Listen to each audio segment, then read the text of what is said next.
To my channel Blooming Mind English. तो कैसे हैं आप सब?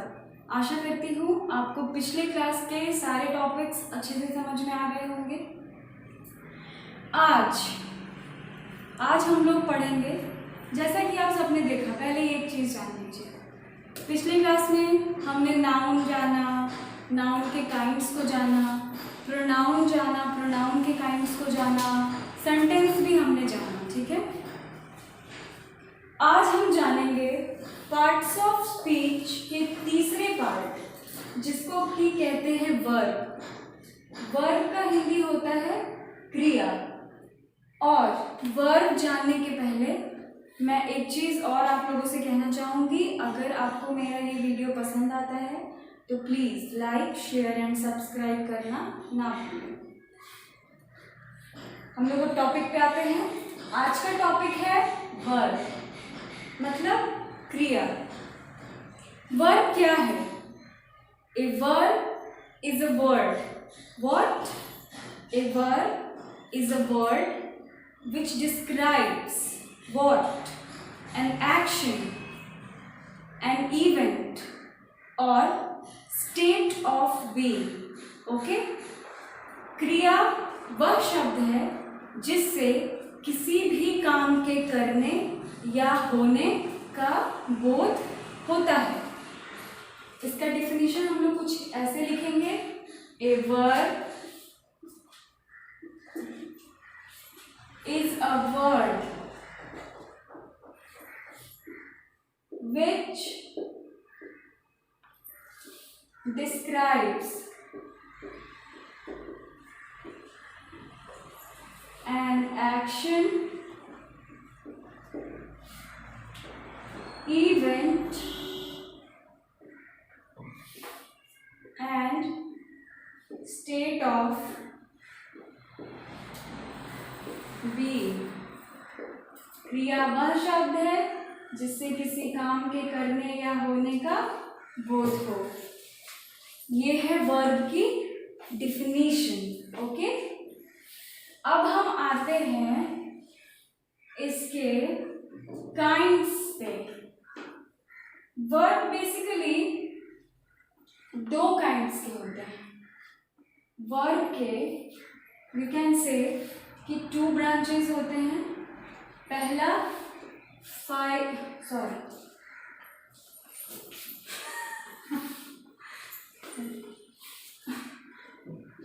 Finite verb,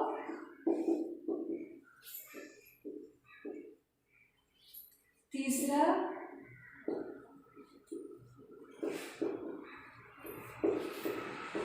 non finite verb.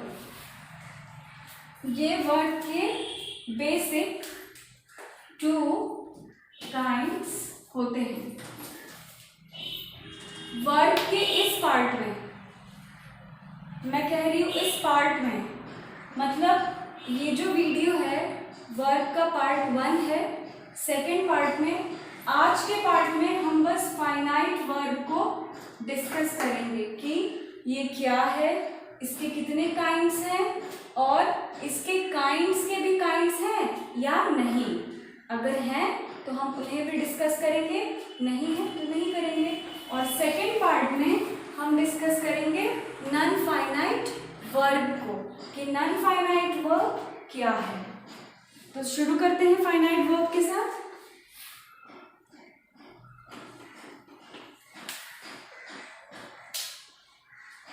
Finite verb,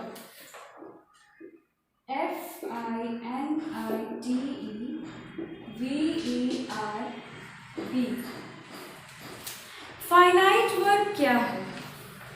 it is the type of verb which changes और which change its forms according to the tense present in the sentence or according to the subject's person or number। Okay, मतलब कोई भी जो sentence है उसमें कौन सा tense use हुआ है, ठीक है, या फिर उसमें जो सब्जेक्ट है मेल है, फीमेल है, सिंगुलर है, प्लूरल है, इस पे इस वर्ब का फॉर्म चेंज होता है.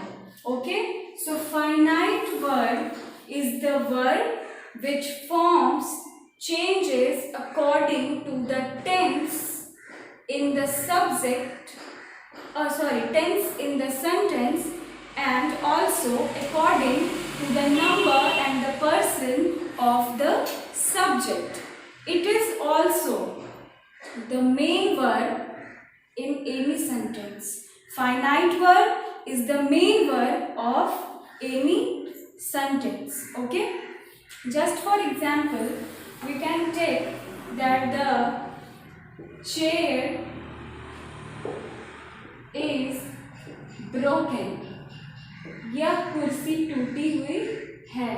Because chair is written here, so the is has came here as the finite verb. अब अगर हम लिखें कि chairs are broken, यहाँ पे कौन सा मेन वर्ब आ गया या कौन सा फाइनाइट वर्ब आ गया? आर. क्यों? क्योंकि यहाँ पे जो सब्जेक्ट है इसका नंबर चेंज हुआ. ये 1 नंबर से मतलब सिंगुलर नंबर से प्लूरल की ओर बढ़ा. That's why I was telling all of you कि the form of finite verb changes according to the tense in a sentence or the according to subjects, person and number. Done? Okay. Now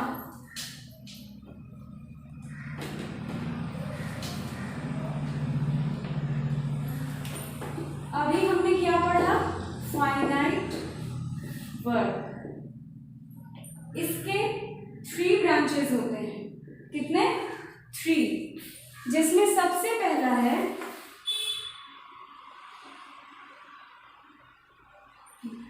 इससे हम start नहीं करेंगे. इसमें सबसे पहला है principal verb.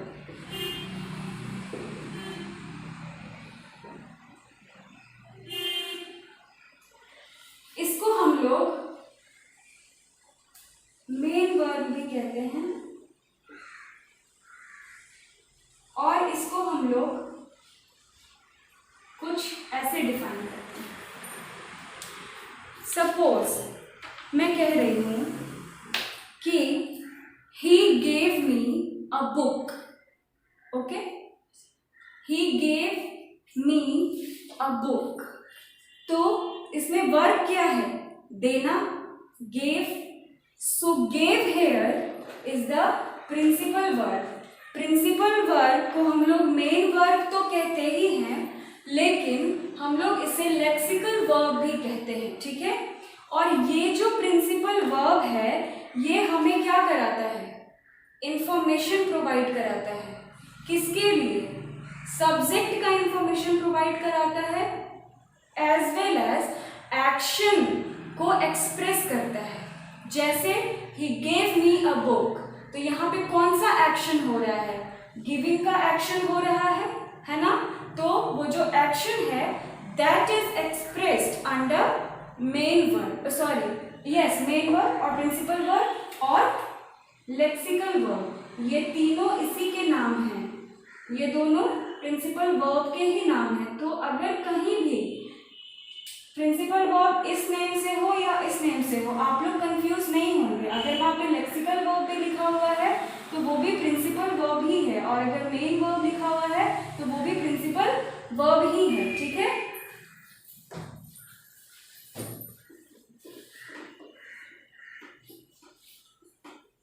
तो फाइनाइट वर्ब्स के टोटल 3 काइंड्स होते हैं. पहला प्रिंसिपल वर्ब,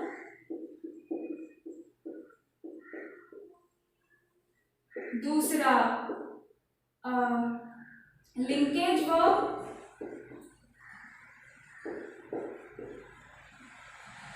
तीसरा ऑक्सिलरी वर्ब.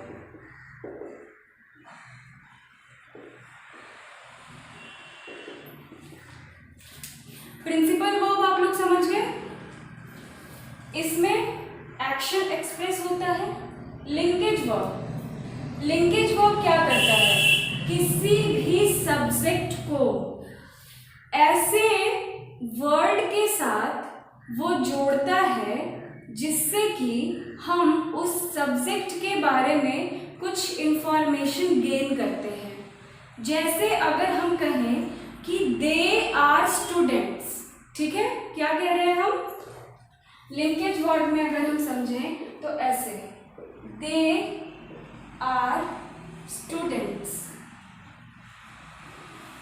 तो यहाँ पे दे सब्जेक्ट है, स्टूडेंट्स वो वर्ड है जिसको हम लोग कहेंगे सब्जेक्टिव कॉम्प्लीमेंट।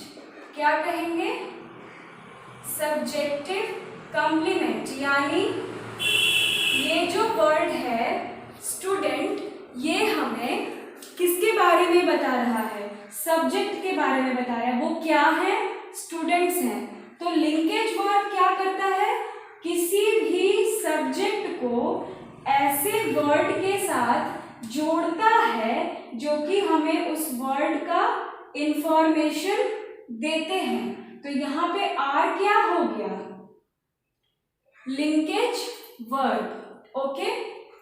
और सब्जेक्टिव कॉम्प्लीमेंट इसको हम क्यों कह रहे हैं, क्योंकि ये जो वर्ड है ये सब्जेक्ट के बारे में हमें बता रहा है, इसीलिए यहाँ पे स्टूडेंट क्या हो गया, सब्जेक्टिव कॉम्प्लीमेंट।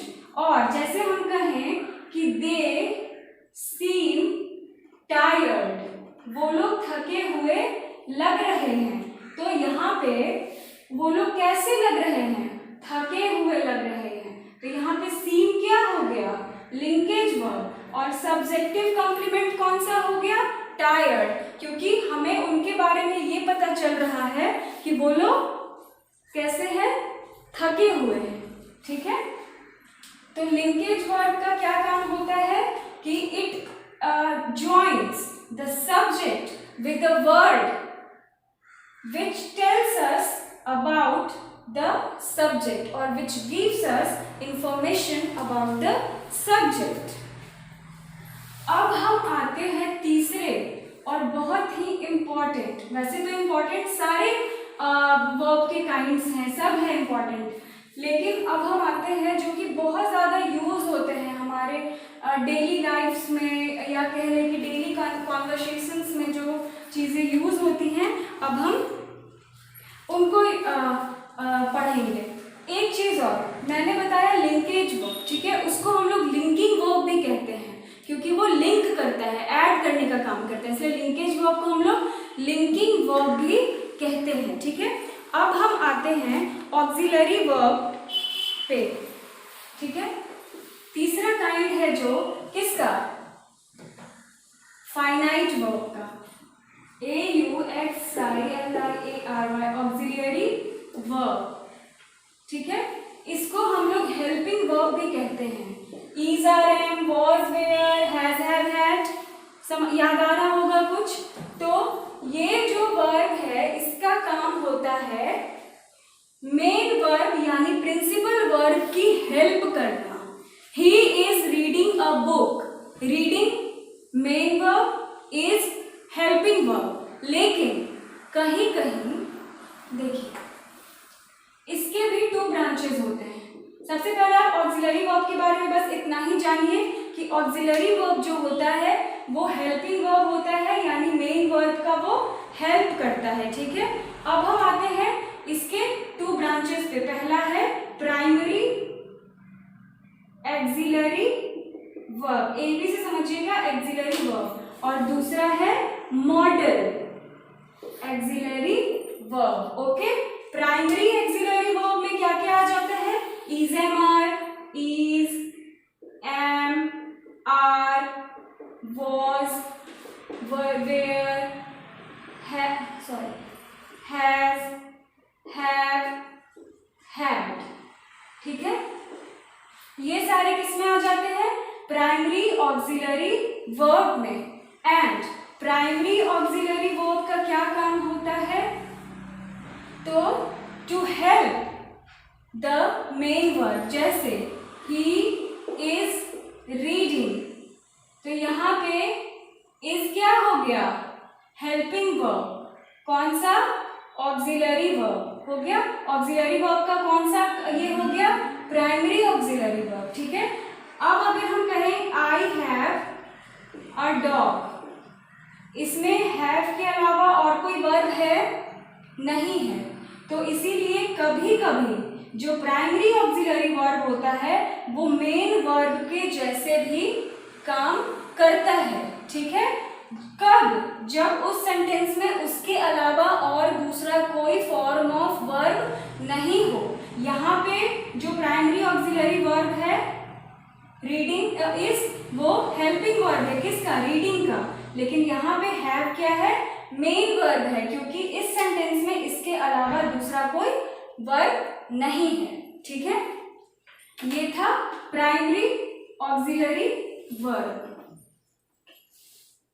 अब हम ऑक्सिलरी वर्ब के दूसरे काइंड पे आते हैं जिसका नाम है मॉडल ऑक्सिलरी वर्ब। ठीक है, मॉडल ऑक्सिलरी वर्ब ये ऑक्सिलरी वर्ब का दूसरा टाइप है। ठीक है, जिसमें आ जाएगा can, could, shall, should, will, would, etc, may, might, etc।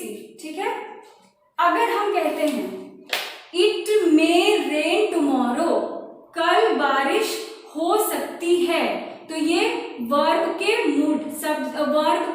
Mood को दर्शा रहा है। तो जो मॉडल ऑक्सिलरी वर्ब होता है ये मूड दर्शाता है, कल बारिश हो सकती है। ठीक है, तो रेन यहाँ इट मे रेन टुमारो, कल बारिश हो सकती है, ये वर्ब क्या दर्शा रहा है, वर्ब के मूड को।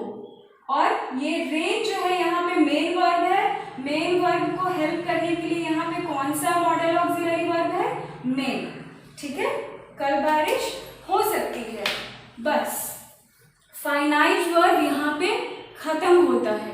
फाइनाइट वर्ब में हम लोगों ने आज क्या देखा क्लास में, वर्ब किसे कहते हैं, वर्ब के कितने काइंड्स होते हैं, पहला फाइनाइट, दूसरा नॉन फाइनाइट। फाइनाइट वर्ब को हमने जाना, उसके बाद हमने जाना कि फाइनाइट वर्ब के कितने काइंड्स होते हैं, पहला प्रिंसिपल और मेन वर्ब, दूसरा लिंकिंग वर्ब, तीसरा क्या जाना हमने, कौन सा वर्ब, लिंकिंग वर्ब के बाद क्या, ऑक्सिलरी वर्ब। ऑक्सिलरी वर्ब में दो काइंड्स होते हैं, प्राइमरी ऑक्सिलरी, मॉडल ऑक्सिलरी। इसके बारे में हमने आज की क्लास में जाना।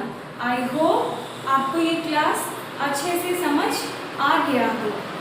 अब इसके दूसरे पार्ट में हम ये जानेंगे कि नॉन फाइनाइट वर्ब्स क्या होते हैं, अगर उनके काइंड्स होते हैं तो कितने, नहीं होते हैं तो क्यों, ये सारी चीज़ें हम वर्ब के सेकंड पार्ट में जानेंगे। ठीक है, आज के लिए इतना ही।